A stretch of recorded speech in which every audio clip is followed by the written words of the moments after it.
Next up on the Run That Back podcast, we got Brooklyn, New York's own Big Daddy Kane. Next up, Run That Back podcast. What album? Long Live the Kane. Let's get it.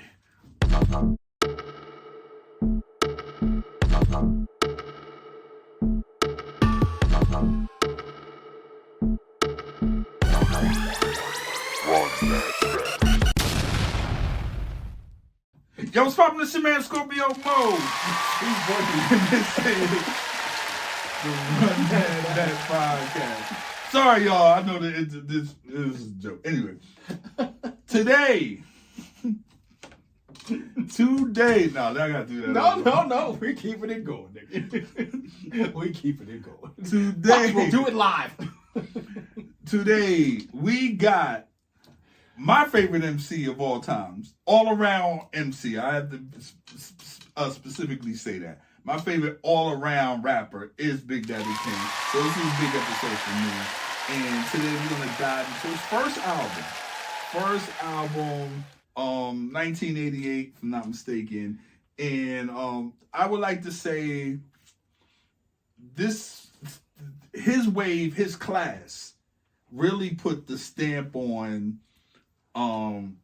the classic solo MCs, because his class will be starting with Rakim and then KRS-One and then himself. That's usually the three that they kind of like, this is what it, and then Cool G Rap will be after that, so on and so forth. But we're talking about Big Daddy Kane, Juice Crew member, by the way. Rapper, actor, writer for other artists as well, you know. Yeah, part-time soul, 70s soul singer. I always say that about Kane. Kane is a 70s soul singer trapped in a rapper's body. You know, if you ever meet Kane in person, he has the hands of a pimp. He has the softest hands of any, and cool, but just like he just touched women and money. Kane is just so cool, you know, and he's just very, you know, I always say like he's like the Marvin Gaye and James Brown of rap. Like if you could combine the two soul singers of that era, that's Kane. But we're gonna dive into that album, Long Live the Kane. Yeah. Real quick, we just gonna go over some hit songs from 1988 because we've already talked about 88. And 89 might be our most popular years since we've been doing these series. Maybe. Right? I mean, like I said, we got My Prerogative, Bobby Brown. The Way You Make Me Feel, Michael Jackson. Make It Last Forever, Keith Sweat. Night and Day, I'll Be Sure. Debut by EU. Wishing Well, Terrence from Darby. Give Me the Best I Got, Anita Baker. Girlfriend by Pebbles. Wow, she was in 88. Anyway, this is a wild one. Love Overboard. Gladys Knight and the Pips in 1988. I really think that's off. I don't. And the reason why I say that, and that might be the album, but I remember in 84, 85, that singer, because she had breakdancers in the video. Wasn't nobody breakdancing in 88.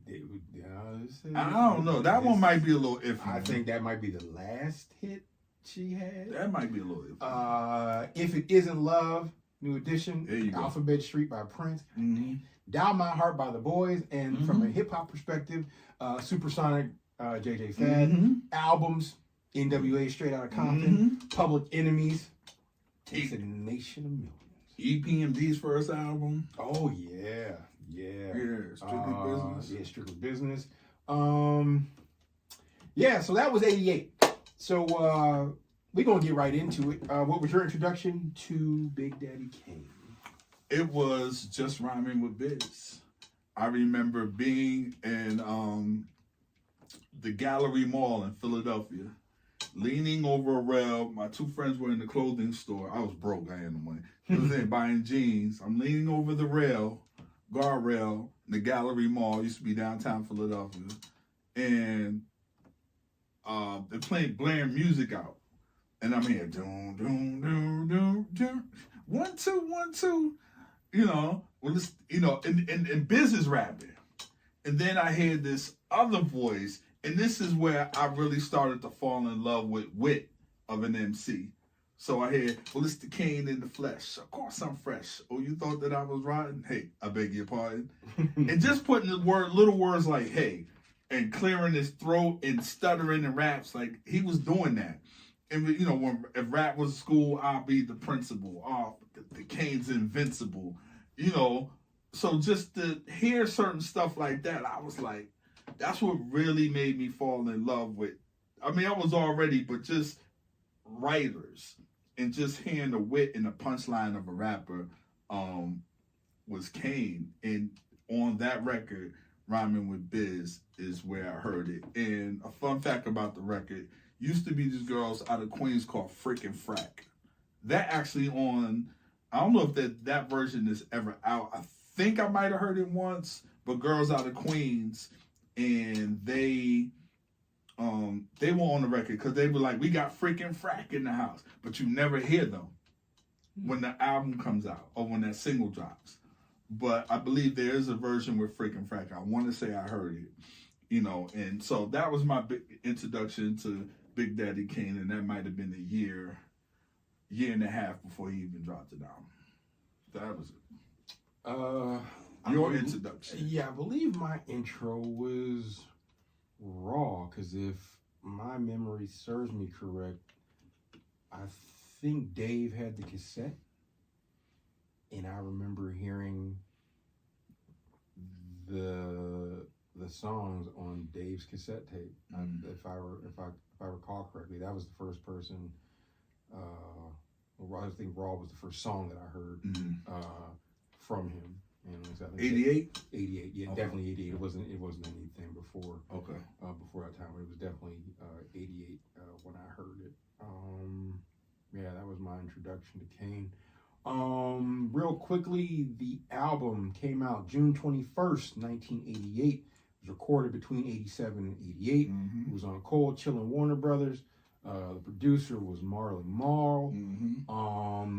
The album actually went gold, if I am correct. It did. Yeah. It went gold. It was 116 on the U.S. Billboard Top 200. It was number 5 on the R&B and hip hop albums chart. Yeah, so let's get into the singles. There were 4 singles released from the album, and the very first single that was released was Raw. What was your take on Raw? It was the tempo. Let it go, get roll. I just can't hold back the fold, because I'm the man so in control in the head of what the discotheque and this groove was what next. The next, I get raw. So Kane introduced that fast. When Kane style turned the tempo up in hip hop. And there's a version of Raw where it's him and G-Rap freestyling. Oh. Almost felt like a battle. I ain't gonna lie to you. G-Rap was nice. But Kane just had the style to him and wit. But yeah, so it was just that up-tempo, the beat. Kane really produced the record. He gave Marley all the records, and Marley put it together. To the point, from what I understand, Marley thought he was adding too much. That he was like, yo, man, you crowding up the record. Kane was like, yo, man, just trust me. And it worked. Kane knew what he wanted to do. Got the records himself, and he got busy. He you know, technically a lot of artists produce themselves, and they don't even know, whether it be vocally or just be like, yo, this is the part to rhyme over. Because this is, it's early Marley, but it's not early Marley. It's still because Marley really introduced the sampling to the game. You know, not just the drum kick. But during the drum kick, cool, because people were using the stock stuff. Marley was sampling the kicks and snares from other stuff, and then even looping the James Brown loops. You know, and ain't it funky? In these drum patterns. So, Impeach the President, which is a famous sample that everybody used. And doing that and add little bits and pieces to it. And you could just tell through this production a lot of Marley's album productions. Starting with Shan, because with Shan's stuff, there weren't really loops and samples. He did that. and you got to give like 87, really 88 going in. You start to feel Marley's presence on the sample tip. So Raw was one of those ones. I really, but he changed the tempo. Before that, everything was slower. I don't know if people know that. Maybe some of the PE stuff wasn't. Yeah. They might have. The more and more I think about it now, like what was the song with the tea kettle sound? Rebel Without a Cause. That'll throw you off if you're not looking at, if you're not. That might have did it, but Kane was the one that really, because I think they might have been before their time, because that, woof, nice. But that was, I love Raw. Yeah, because what I remember with Raw, there was two different versions, right? Because there was a version the version that I heard started with him, "Here I Am," R-A-W. But I think on the album there's like a verse before that. So I just heard the version that "Here I Am," R-A-W. Because it's longer, so they get into it. And hearing the interview from Kane, it's like he wanted the first line to be an introduction. So he's used to, people know him from doing stuff with Marley. Marley would let him open for him, or they would do their song, and they would do his early performances where they were really on their Dougie Fresh and Slick Rick shit.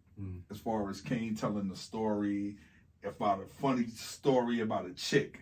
And that's what he wanted to do, because in Biz's eyes, the lyrical stuff doesn't translate well on stage.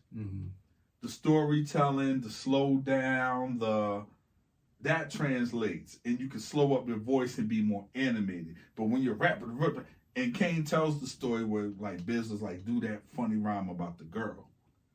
Kane gets up there and does the other rap, and Biz is like, you fucked up, man. 20-something years later, Kane is on the show. He's speaking to Sauce Money, because everybody knows the story about him and Jay-Z. Jay-Z, Sauce Money, and Positive K. Sauce Money might have been the later guy. He was like, hey, do this rap. Sauce Money wants to come up there. And Kane tells us it's like the same thing all over again. He, because as a lyrical MC, you want to show that. You're thinking you dumbing down or telling this rap. They're not into it. But they can't keep up with that live unless they know it. But if you do something slower and it's more animated, you can, use your voice and you could project something else, and that's what it did. So, but turning it up and Raw, the first thing he wanted to say was, "Here I am," R-A-W. He wanted it to be a statement, right? And that's what it really was. So that's why you hear that version. Okay. Yeah. The next single, my favorite Big Daddy Kane song of all time, "Ain't No Half Steppin'." From the sample to the rhyme, even to the video where he's just in the boxing ring, got the girls, he all cool. And shout out to Lionel Martin too. Creative concept. Yeah. Shout out to him, Ralph McDaniels, for that. I just that is, to me, that's the epitome of Big Daddy Kane. Ain't no half step, because the groove is in the pocket, the rhymes are in the pocket, everything is just He kept it slow, mid tempo, fell, like you said, fell in the pocket. Yes. And that was when I saw the visuals for that, and it just made you buy into who he was. Okay, this guy is this guy.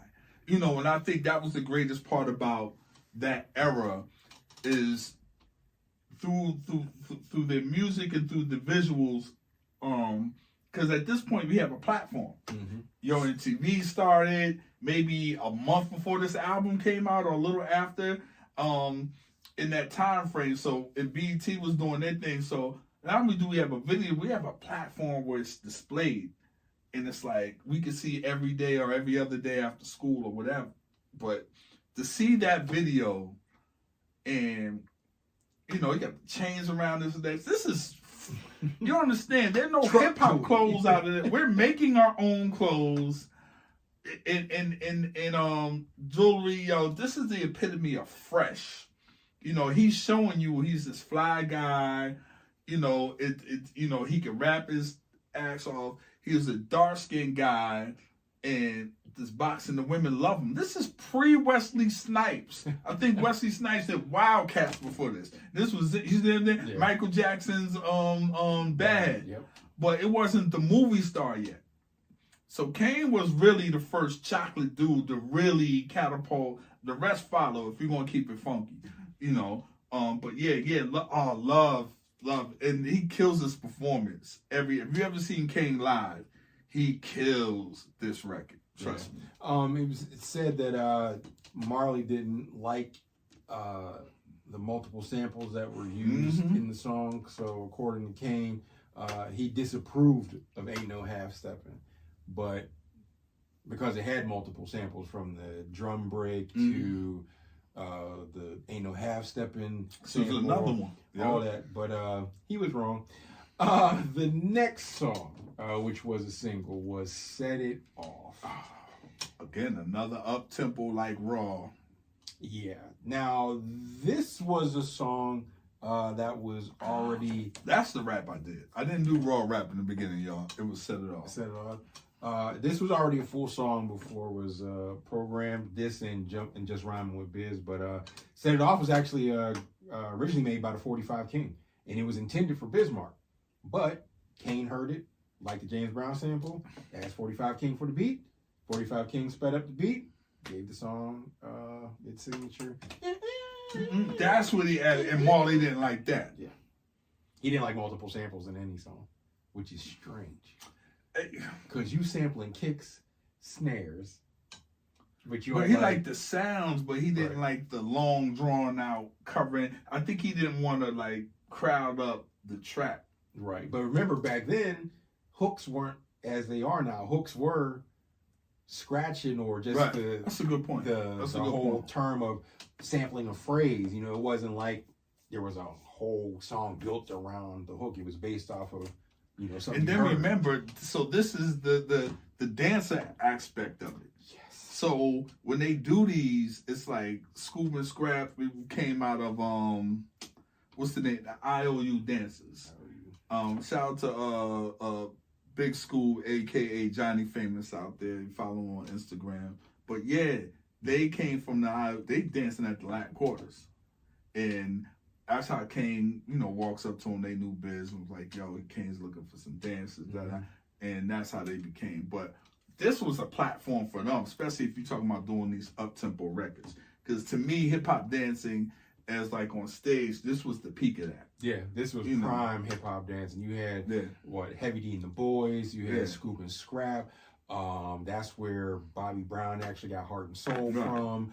It's just, and then even before that, you had, a lot of people don't know UTFO, the group UTFO. We're gonna do a piece on them as well. But they came from the dancing background. They were dancers for Houdini before they were actual artists themselves. So. And the last single for the album's campaign was I'll Take You There. That was the first song he ever did with Marley Marl. Word? Personally, he wrote stuff for Biz, but the first one he did for Marley Marl, if I'm not mistaken, you can fact check that, was I'll Take You There. Yeah, that was, it wasn't one of my favorites from Kane. It wasn't, but you got to remember the time. Brothers were like conscious a little bit. You had Rakim, the Nation of Gods and Herbs, and just knowledge of self and Africa. We were wearing the black medallions at the time, so I think to have a conscious record at that time was. It was industry standard at that particular time. Yeah. Before the white man took it from us, made us do gangster rap all day. Fucking up. Well, that was the singles. When we come back, we will have the rest of the track list for Long Live the Kane. Okay, folks, we are back with the rest of the track listing for Long Live the Kane. Starting out with the title track, Long Live the Kane. One of my favorites. Actually, one of my 3 favorites off of this album. Sample's dope. Rhymes I though. love the sample. Love the sample. What's your take? That was good. Nah, it was I'm not mad at that. This was before all the pre-intro songs on your first album and that kind of. He kind of got right to it. I love the sample. I love the drum sample. Who was that? Was that Make It Funky? What was that? That sample. I know that. Let's see. But nah. Great introduction. That's why I thought we were on a good path at first. You know, at that point, I'll say that. At that point. Yeah, I don't know the sample, but y'all know it. It's a famous. It's a famous. Is it Funky sample. Drummer? I think it might be Funky Drummer. I don't think it's the Funky Drummer. It's somebody else though. Yeah. Make It Funky? I don't know. Yeah, I'll find when I find out. You'll see it in my thoughts. Next song, of course, was the Raw remix version. Third song, Set It Off. He had a strong. It's set up.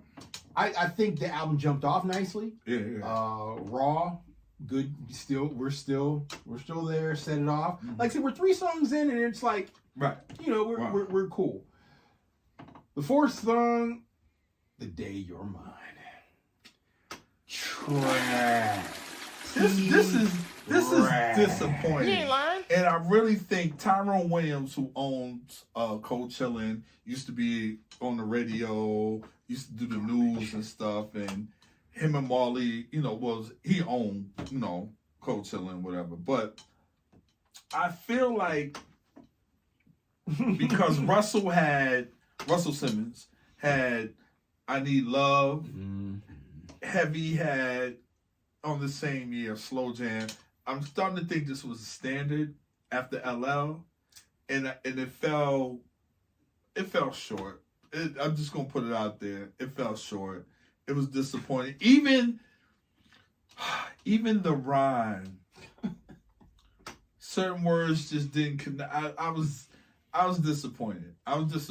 And you know, he redeems himself on other albums. He never goes this slow tempo again. I don't think going that slow for Kane is the move, and this proves it. That song was not the move. It really wasn't. It just wasn't. I would have preferred you to have a up-tempo, sample-driven song talking to the ladies, or not even talking to the ladies at all. It's like this was a swing and a miss. It was. This was strike 1, 2, and 3. Yeah, it was. It wasn't. The right. singing was trash. The track was trash. Don't even. The singing was. I can't even do it.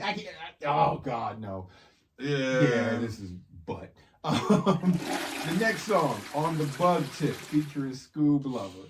Hey, now this is them paying homage to being in the club and just picking up the mic and freestyle. Yeah. Or being in the party center or whatever, and the DJ is cutting up. Because those who've seen the movie, not Wild Style, what is the movie? Crush Groove? No, is it Wild Style?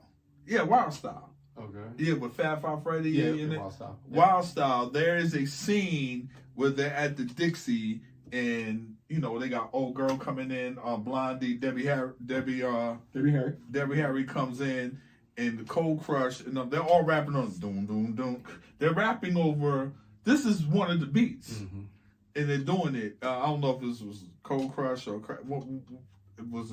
I think it was a Cold Crush scene, if I'm not mistaken, and this is the beat. So he took that energy, and especially back then, let's say we're live at a party, this is C.Boogie, and how rappers used to pass the mic along. My man, my mellow.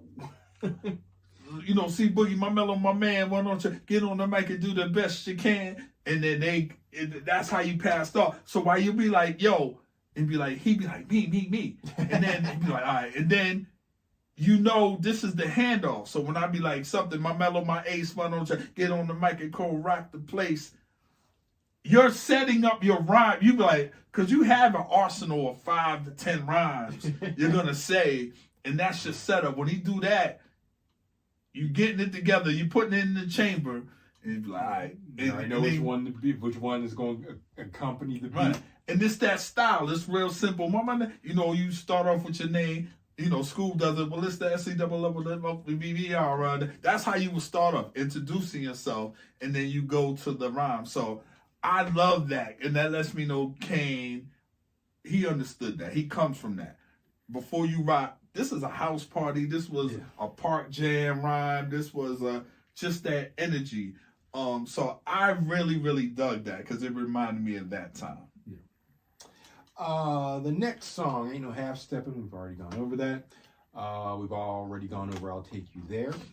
The next song, Just Rhyming with Biz. Now, y'all should know this because this sample, not only has it been sampled, but just the sample itself.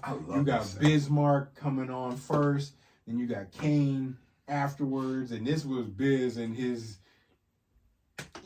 element. This was him. I think this is before Friends, or this was after? Oh, Friends? Before. This before Friends, but just the friend, yeah. Right, but then he also had Make the Music with Your Mouth Biz, so he was already known. Right. You know what I'm saying? So he had some seminal hits that were out there. That was there because obviously they do Picking Boogers, which is wrote by Kane. Kane wrote that. The Vapors, Kane wrote that. Yep. You know, so you can't stop. And for what I understand, business thing was, you know, give me a rhyme, and the flow was just zigga, zigga, zigga, zigga, zigga, zigga, zigga, zigga, you know, and then he'd be like, I don't know, but at some part, you know, do like, hey mom, what's for dinner? I'm gonna do that. So Kane would write, and that's how he would form and give Biz records. The Biz, these are going off the Biz. Kane wrote that. Ha ha ha ha ha. Check out the bazaar. and when Kane does his performances now, God rest the soul of Biz Markie, he does the songs that he wrote for Biz. Oh, okay. So that's super dope. Super dope. That's dope. The next song, Mr. C's Master Plan. This is him, like I said, the time you have every MC shouting out their DJ or having a track specifically for their DJ. You had Jam Master Jay. Who's the man with the man? DJ Mr. C. Yeah. And this is before all of Mr. C's woes. Yeah. Rest in peace, Mr. C. Yep. Mr. C as well. And the last song, Word to the Motherland. Again, this is Kane being conscientious. Again, as Mo stated previously, this is the time during that African medallions, and honestly, it wasn't a bad time because during that time we were learning a lot about ourselves as young black teenagers about Africa. About us being kings and queens, apartheid. All that was happening. Yeah, all that was happening. Like I said, honestly, like I forget who said. I think Ice Cube said. Or Chuck D. CNN. You know, rap was the CNN of the neighborhood. So we were learning about ourselves, going from Kane to KRS-One, Public Enemy. You know, King's Son, Poor Righteous Teacher. You had everybody that would have a song on their album that would be like, yo, here's some information. Right. You know, whether you like it or not, but it's to a beat, check it out. Right. And at the time, like I said, a lot of black teenagers were on their way to HBCUs or just going to college, period, because of rap. So there was a good influence, no matter of how it turned down, you know, later on in years, but rap was a successful proponent for kids getting into college and learning more about our culture. So or themselves, definitely. Like I said, you had the 5% Nation, Farrakhan. I mean, just a host of things going on. Think about the time. Just Do the Right Thing was out. You know what I'm saying? So. And then you had, even earlier than that, the school days, and you had the young people going to school and talking about themselves and where they were at. So it was an interesting time for young black America. Yep, definitely. So that was the rest of the track listing. We can just go straight into our pros, cons, and conclusions. Your pros. My pros is just solo wise, his lyrical ability and wit, you know, and his visuals, the video, you know, him being just this guy, it's this high top fade. He was kind of like the poster boy for it. You know what I mean? And that thing, and just him being a solo artist and coming out of this crew, because you got to remember, even going through this time, and then there's the symphony. That verse. Yeah. You know, so he's in the middle of that with this album too. So it's like, oh, this Kane is like, what?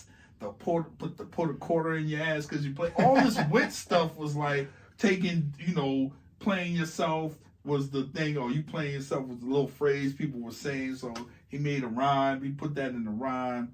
So this is putting, you know, the latest phrases in these rhymes, and he's known for that to this day. So I just think the wit of Kane and him coming out, opposite of LL, he wasn't yelling.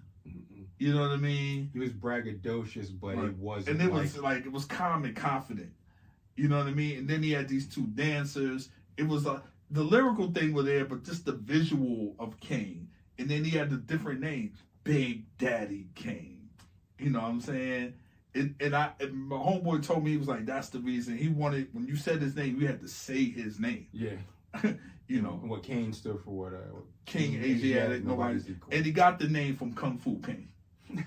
The guy in the show Kung Fu, those who know, not look it up, his name was Kane.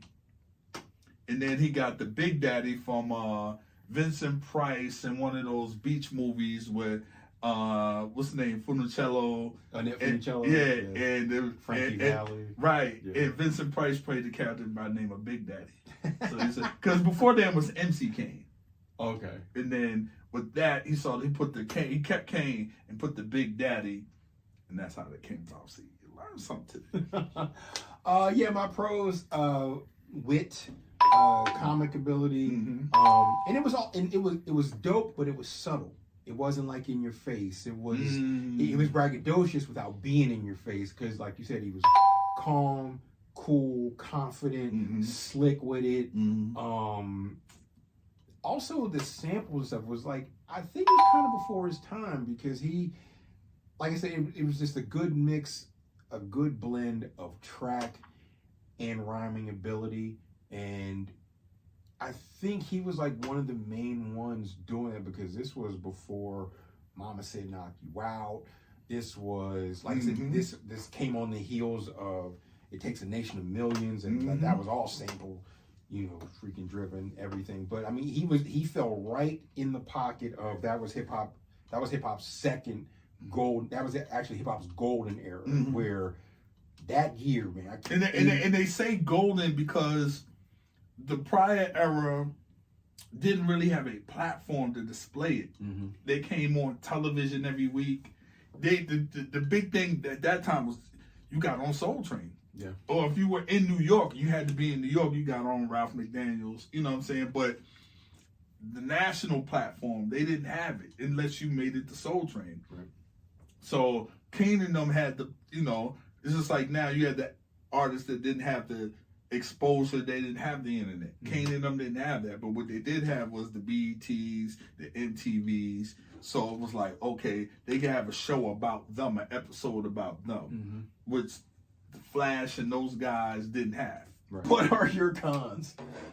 My con is I just don't think the album was structured right. Not even so much of the sequence. I don't really.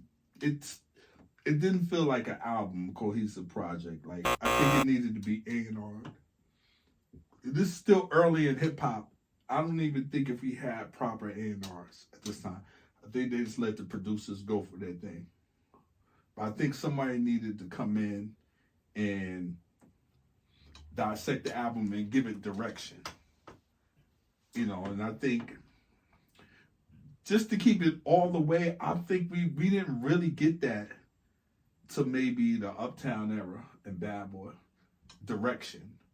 I think the Uptown stuff had direction, the Heavy D stuff. That's how come it wasn't a lot of hip hop albums at that time from Uptown. But the ones that they did have, the Heavy D stuff, it felt like it had direction. And I think Kane had all the tools, but no one gathered up and took it down this avenue and carved the lane and we're going with this sound and going this way. I think he tried, but I don't think the artist should never be their own A&R. Well, do you think that because, like for example, like Jazzy Jeff and them were on Jive, right? Mm-hmm. That was a big label. Mm-hmm. But I think Uptown was Uptown. You can tell Uptown was trying to be a new age Motown. You know what I'm saying? Right. So Motown had an A&R department. Yeah. Even though it wasn't technically A&R. But here's the thing with Jive. I mean, with Uptown, Andre Harrell coming from Rush Productions, so he gets it. Right. Jive is still okay. It's Jive, Zamba, Overseas, all the stuff that they did, the previous stuff that they did with Houdini. They had Big Success, One Love, all these things, right? So I think they got it. They got it because a lot of the early hip hop stuff with Jive was musical. Right, but I mean, I guess that's my whole point. It's but who did Cold Chillin' have? Exactly, that's what I mean. The upper echelon of Cold Chillin' is Benny Medina and all these other guys, but at the time they're trusting Marley in your situation because he's an on-air DJ. I think they kind of let them do their thing, right? And I think they were building the structure of, I'm not sure if they had an A&R department. I think A&R's the title and what a hip hop A&R did came out of this era. That's when you had the Dante Rosses who discovered Brand Nubians. And I think the true hip hop A&Rs came from this era, meaning the DJs, because those are the first. Okay, the music, the sound, you can gather the producers, right? And we need to go with a sound, but you first have to understand hip hop. Them older guys didn't. They relied on the guys that were doing right, and I think Kane is a victim of that. Yeah, I would definitely say that because, like I said, for me, the only trash single was "The Day You're Mine." He ain't lying. Other than, like I said, "Long Live the Kane," "Raw," and "Ain't No Half Stepping," which were certified bangers. Everything else was mid to me. Imagine Kane on Uptown. Well, think about that with the production that he had. I mean, he wound up working with Teddy later on the next album. But imagine with, okay, you're that guy, you're dancing, and putting that around you, because they did put that around heavy. Right, but remember, Puff and Andre were more like they were the carnival barkers. Like, hey, and this was pre-Puff. Right, but Puff was coming in as an intern. Right, but what I'm saying is they were still the people who are like, hey. Look at what we have got here. Right. Instead of hey, look at me what we got here. You know what I'm saying? That's a fact. That's what I was just trying to get to as far as like the con. The other con I have is that there was a lot, and like I said, that's the dichotomy of it all. Two things can be true. He's dope, but there was also, as we gave praise to learning about yourself and learning about Africa and the black knowledge and all that type of stuff, it's like that kind of set off I wouldn't say misleading, but misguiding of the album is well, because there's no clear-cut, concise, this is who I am. You're kind of all over the place. The second album he did, he carved it out right. Loverman. He leaned more into, I think the first album set up to where he could go. Right. And then the second album and what do the people gravitate to? Exactly. But it wasn't even the song. It was him. Right. You know what I'm saying? What the thing he projected in the videos, it was him. Right. And they took it that way because the song that went that way wasn't good. Right. You know what I'm saying? It wasn't good. It wasn't good at all. So your conclusion on the album, what would you give it out of 10? 5.5. 5.5? See, because I was disappointed. I mean, I can listen to it for nostalgic purpose and where I was at that time in my life, young, but as far as quality and how it held up, it's the singles. And even when I hear it, it's just nostalgic of a time, but not nostalgic of, that was a fire album, unfortunately. Yeah, I think I'd give it a 6. Nothing higher Nothing lower. 6 is, yeah. Because like I said, you had 3 bangers off of it.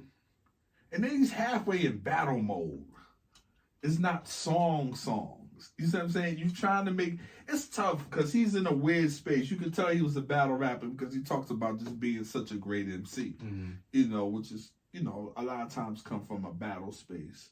And then you can see the strong song structure, and of course, because he's done it for Biz. So he knows how to, and Shantae, so he knows how to make a song, but like I said, it really lacked direction, and I think a good A&R, somebody that's non-biased and can get in there and be like, listen, man, and just carve it out for them, and they pick out of these, give them a batch to pick out and a song worthy, I think it would have been fine.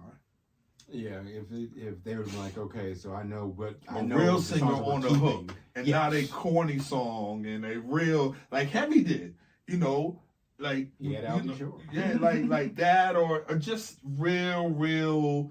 If you gonna do it. Yeah, it reminds me of that Left You Lonely when MC Shannon had TJ Swan in it. We took it because that's all hip hop had. We didn't have real singers on hooks then. Right. So we had our homeboy who just drank a 40, thought he can carry a note, do all this, and they getting shit trying to sound like Blue Magic in the background or whatever they doing, and it's not working. DJ Swan. Wow. Rest in peace to DJ Swan too. Yeah, okay. So I gave it a 6, you give it a 5.5. Yeah. That averages out to a 5.5. So there you have it for Long Live the Kane. Big Daddy Kane's debut album. Still my favorite rapper. No question, he's dope, and especially live. He puts on a good show. Hell of a show. Well, does he live in North Carolina? No. Yeah. Okay. Been living there quite some time. Yeah, because I remember he was on a Little Brother song. And they're out of North Carolina. Matter of fact, I think that stuff with Shannon that he did with Shannon Sharp recently was at his crib. I know it was in North Carolina. I don't know if it's at his crib. Okay. But Kane is like a 70. He had like a basement or something. That's all 70s out. The big screen TV, the colors. Like Kane is a real. He done songs with the from Dolomite to Barry White. That's his lane. Right. That's his lane. I hung out with plenty of videos and pictures of him with Bishop Magic Don Juan and Players Balls and what's the dude Orange Juice Jones. Like that's his. That's what I'm saying. He's true. He's before. Yeah, it's like yes, very much so. Shout out to Kane, man. All right, with that being said, you can find us on Instagram at the Run That Back Podcast. You can find us on Twitter /X at the Run That Back Pod 1. Yeah. On TikTok at the Run That Back Podcast 1. Don't forget to like, share, comment, subscribe. You will see that right here. And with all that being said, he is Scorpio Moe. I am C.Boogie, and this has been the Run That Back Podcast. Goodbye. Run that